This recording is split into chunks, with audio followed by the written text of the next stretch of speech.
ಎಲ್ರಿಗೂ good morning. ಇವತ್ತಿನ ತಿಂಡಿ ಸ್ಪೆಷಲ್ ತಿಂಡಿ ಆನಿಯನ್ ದೋಸೆ ಕೋಕೋನಟ್ ಚಟ್ನಿ ಮಾಡ್ತಿದ್ದೀನಿ. ಹೇಗೆ ಮಾಡೋದು ನೋಡೋಣ ಬನ್ನಿ.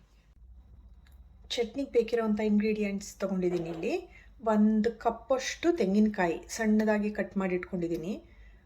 1 ಟೇಬಲ್ ಸ್ಪೂನಷ್ಟು ಹುರ್ಗಡ್ಲೆ, ಒಂದು 5ರಿಂದ 6 ಮೆಣಸಿನ್ಕಾಯಿ. ನಿಮಗೆ ಖಾರ ಕಮ್ಮಿ ಬೇಕಂದರೆ ಒಂದು 3ರಿಂದ 4 ಹಾಕ್ಕೊಳ್ಳಿ. ಇದು ಸ್ವಲ್ಪ ಸ್ಪೈಸಿ ಇದೆ ಚಿಲ್ಲಿ. ನನಗೆ ಸ್ಪೈಸಿ ಚಟ್ನಿ ಇಷ್ಟ, ಸೊ ಸ್ವಲ್ಪ ಸ್ಪೈಸಿ ಮಾಡ್ತಿದ್ದೀನಿ. ಒಂದು 4-5 ಪೀಸ್ ಚಿಕ್ಕದು ಗಾರ್ಲಿಕ್ ತೊಗೊಂಡಿದ್ದೀನಿ. ಕರಿಬೇವಿನ ಸೊಪ್ಪು, ಸ್ವಲ್ಪ ಫ್ರೆಶ್ ಇರೋದು ಕರಿಬೇವಿನ ಸೊಪ್ಪು. 1 ಇಂಚಷ್ಟು ಹುಣಸೆಹಣ್ಣು, ಫ್ರೆಶ್ ಹುಣಸೆಹಣ್ಣು ಇದ್ದರೆ ಟೇಸ್ಟ್ ಚೆನ್ನಾಗಿರುತ್ತೆ. 1 ಇಂಚಷ್ಟು ಹಾಕಿದ್ದೀನಿ. 1/4 ಚಮಚ, ಚಿಕ್ಕ ಚಮಚದಲ್ಲಿ 1/4 ಚಮಚ ಜೀರಿಗೆ, ಸ್ವಲ್ಪ ಕೊತ್ತಂಬರಿ ಸೊಪ್ಪು. ಇಷ್ಟು ಚಟ್ನಿಗೆ. ಉಪ್ಪು ನಿಮಗೆ ಎಷ್ಟು ರುಚಿಗೆ ಬೇಕಷ್ಟು, ಒಂದು ಅರ್ಧ ಟೀ ಸ್ಪೂನ್ ಅಷ್ಟು ಉಪ್ಪು ಇಷ್ಟು ಚಟ್ನಿಗೆ. ಇದು ಚಟ್ನಿ ಇಂಗ್ರೀಡಿಯೆಂಟ್ಸು. ಇವಾಗ ಹೇಗೆ ಮಾಡೋದು ನೋಡೋಣ. ಮೊದಲಿಗೆ ಚಟ್ನಿಗೆ ಮೆಣಸಿನ್ಕಾಯಿ, ಗಾರ್ಲಿಕ್ ಅಂಡ್ ಇದನ್ನು ಕರಿಬೇವಿನ ಸೊಪ್ಪನ್ನ ಸ್ವಲ್ಪ ಹುರ್ಕೋಬೇಕು. ಒಂದು ತವಾನಲ್ಲಿ, ಚಿಕ್ಕದೊಂದು ತವಾ ಅಥವಾ ಯಾವುದೋ ಒಂದು ಪಾತ್ರೆ ಇಟ್ಕೊಳ್ಳಿ. ಅದಕ್ಕೆ 1/4 ಚಮಚ ಎಣ್ಣೆ ಹಾಕಿ ಹುರ್ಕೋಬೇಕು, ಫ್ರೈ ಮಾಡ್ಕೊಳ್ಳೋದು. ಫಸ್ಟ್ ಮೆಣಸಿನ್ಕಾಯಿ ಮತ್ತು ಗಾರ್ಲಿಕ್ನ ಒಂದು ಸ್ವಲ್ಪ ಹುರ್ಕೋತೀನಿ. ಅದು ಒಂದು ಅರ್ಧ ಮುಕ್ಕಾಲಷ್ಟು ಹುರಿದ ಮೇಲೆ ಇದನ್ನು ಕರಿಬೇವಿನ ಸೊಪ್ಪು ಹಾಕೋಬೇಕು. ಕರಿಬೇವಿನ ಸೊಪ್ಪು ಬೇಗ ಹುರಿದುಕೊಳ್ಳುತ್ತೆ.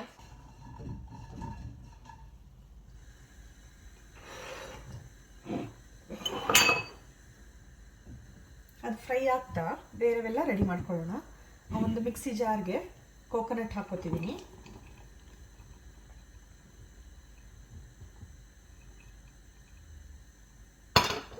ಕಡಲೆ, ಹುಣಸೆ ಹಣ್ಣು, ಇಲ್ಲಿ ತೆಂಗಿನಕಾಯಿ, ಕಡಲೆ, ಹುಣಸೆ ಹಣ್ಣು, ಜೀರಿಗೆ ಹಾಕಿದ್ದೀನಿ. ಕರಿಬೇವಿನ ಸೊಪ್ಪು, ಮೆಣಸಿನಕಾಯಿ, ಬೆಳ್ಳುಳ್ಳಿ ಫ್ರೈ ಮಾಡಿ ಹಾಕೋತೀನಿ. ಕೊತ್ತಂಬರಿ ಸೊಪ್ಪನ್ನ ಅರ್ಧ ರುಬ್ಬದ ಮೇಲೆ ಕೊನೆಗೆ ಹಾಕೋತೀನಿ.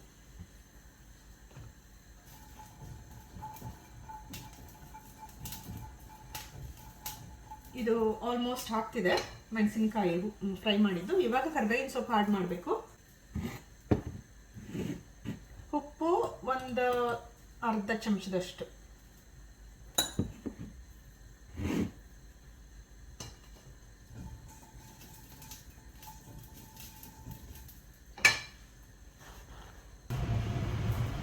ಇವಾಗ ಮೆಣಸಿನ್ಕಾಯಿ ಆಲ್ಮೋಸ್ಟ್ ರೆಡಿ ಇದೆ, ಸಿಡಿತಾ ಇದೆ.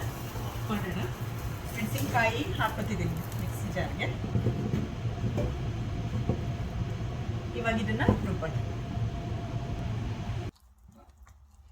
ಚಟ್ನಿ ರೆಡಿ ಆಯಿತು. ನನಗೆ ಇಷ್ಟು ತಿಕ್ಕಾಗಬೇಕು. ನಿಮಗೆ ಸ್ವಲ್ಪ ತೆಳು ಬೇಕಂದರೆ ಸ್ವಲ್ಪ ಎಕ್ಸ್ಟ್ರಾ ನೀರು ಹಾಕ್ಕೊಂಡ್ರೆ ತೆಳುವಾಗುತ್ತೆ ಚಟ್ನಿ. ಕನ್ಸಿಸ್ಟೆನ್ಸಿ ನೋಡಿಕೊಂಡು ಮಾಡ್ಕೊಳ್ಳಿ. ಟೇಸ್ಟ್ ನನಗೆ ಈ ಥರ ಕನ್ಸಿಸ್ಟೆನ್ಸಿ ಇಷ್ಟ, ಮತ್ತು ಟೇಸ್ಟ್ ಚೆನ್ನಾಗಿದೆ, ತುಂಬ ಚೆನ್ನಾಗಿದೆ. ಇವಾಗ ಚಟ್ನಿ ರೆಡಿ ಆಯಿತು. ದೋಸೆ ಮಾಡೋಣ. ಆನಿಯನ್ ದೋಸೆ. ನನ್ನ ಹತ್ರ ಆಲ್ರೆಡಿ ದೋಸೆ ಬ್ಯಾಟರ್ ರೆಡಿ ಇದೆ. ಸೊ ಜಸ್ಟ್ ಆನಿಯನ್ನು, ಕೊತ್ತಂಬರಿ ಸೊಪ್ಪು, ಮೆಣಸಿನ್ಕಾಯಿ ಕಟ್ ಮಾಡಿ ಇಟ್ಕೊಂಡಿದ್ದೀನಿ. ಸೊ ಬೇಗ ಆಗುತ್ತೆ. ನಿಮ್ಮ ಹತ್ರ ದೋಸೆ ಹಿಟ್ಟು ರೆಡಿ ಇದ್ದರೆ ಇದು 10-15 ಮಿನಿಟ್ಸ್ ತಿಂಡಿ, ರುಚಿಯಾಗಿರುವಂಥ ತುಂಬ ಚೆನ್ನಾಗಿರೋ ತಿಂಡಿ ರೆಡಿ ಆಗುತ್ತೆ. ಸೊ ದೋಸೆ ಮಾಡೋದು ಹೇಗೆ ನೋಡೋಣ. ಒಂದು ತವಾ ತಗೋತಿದ್ದೀನಿ, ದೊಡ್ಡ ತವಾ. ಮಾಡ್ಕೊಳ್ಳೋಣ. ಬ್ಯಾಟರ್ ರೆಡಿ ಇದೆ. ಇದಕ್ಕೆ ಸ್ವಲ್ಪ ನಾನು ಉಪ್ಪು ಮತ್ತು ಒಂಚೂರು ಸೋಡಾ ಹಾಕಿ ರೆಡಿ ಮಾಡಿಟ್ಟಿದ್ದೀನಿ ಆಲ್ರೆಡಿ. ಸೊ ದೋಸೆ ಹೆಂಗೆ ಹಾಕೋದು ನೋಡೋಣ. ಇಲ್ಲಿ ನಾನೊಂದು ಟಿಶ್ಯೂನ, ಕಿಚನ್ ಟಿಶ್ಯೂ ಬರುತ್ತಲ್ಲ, ಪೇಪರ್ ಟಿಶ್ಯೂ, ಅದನ್ನು ವೆಟ್ ಮಾಡಿ ಇಟ್ಕೊಂಡಿದ್ದೀನಿ ನೀರಲ್ಲಿ. ಸೊ ತವಾ ಕಾದಿದ್ದಾಗ ಸ್ವಲ್ಪ ನೀರಲ್ಲಿ ಅದನ್ನು ಸರಬೇಕು, ಹಚ್ಚಬೇಕು. ಈ ಥರ ಸ್ವಲ್ಪ ಮಾಡಿದ್ರೆ ಚೆನ್ನಾಗಿ ಬರುತ್ತೆ ದೋಸೆ.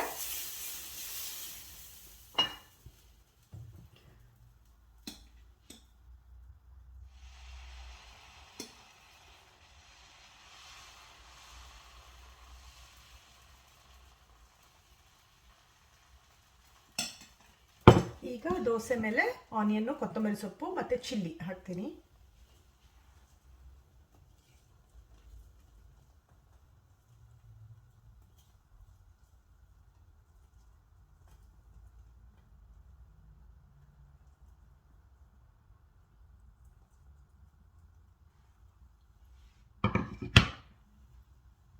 ಈಗ ಸ್ವಲ್ಪ ಆಯಿಲ್ ಹಾಕಬೇಕು.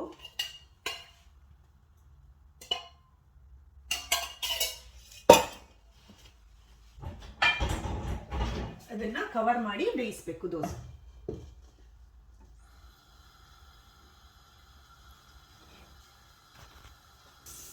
ಇವಾಗ ದೋಸೆ ಆಗಿದೆ, ನೋಡೋಣ.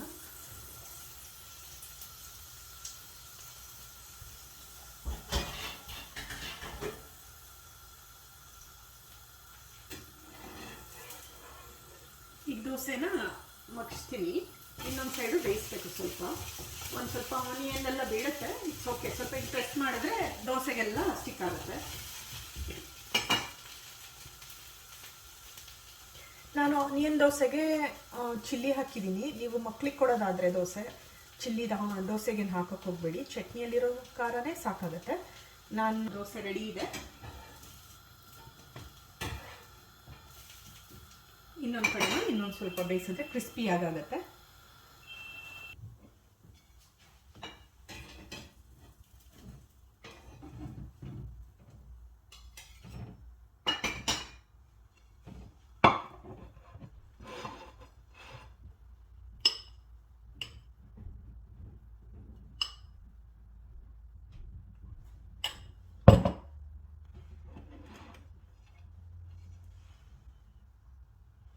ದೋಸೆ ಚಟ್ನಿ ರೆಡಿ ಇದೆ, ತುಂಬ ರುಚಿಯಾಗಿದೆ. ನೀವು ಮಾಡಿ ನೋಡಿ, ತುಂಬ ಬೇಗ ಆಗುತ್ತೆ. ದೋಸೆ ಹಿಟ್ಟು ರೆಡಿ ಇದ್ರಂತೂ 15-20 ನಿಮಿಷ ನಿಮ್ಮ ತಿಂಡಿ ರೆಡಿ, ಫಸ್ಟ್ ಕ್ಲಾಸ್ ತಿಂಡಿ ರೆಡಿ. ತುಂಬ ಚೆನ್ನಾಗಿರುತ್ತೆ, ಟ್ರೈ ಮಾಡಿ ನೋಡಿ. ಇಷ್ಟ ಆದರೆ ಕಾಮೆಂಟ್ ಮಾಡಿ. Please like, share, subscribe my channel.